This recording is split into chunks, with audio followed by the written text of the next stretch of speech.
short video on how to use a tiny URL. So when would you use a tiny URL?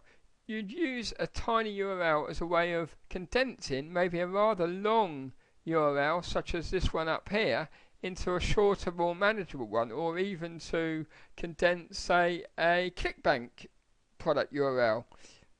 For those that don't know what a ClickBank product is, don't worry. All I'm saying is here is that you can use a tiny URL as a way of condensing a massive URL into a much shorter one. So you would copy the URL you want. You'd literally just go to tinyurl.com, you'd enter your long URL in this box here. You'd click the button make tiny URL. So this is just a security setting on my PC, and you have then created a tiny URL which is much shorter. So you can see this long URL here, 113 characters, has been gone to a tiny URL which is just 26 characters of this. So therefore it's much more manageable.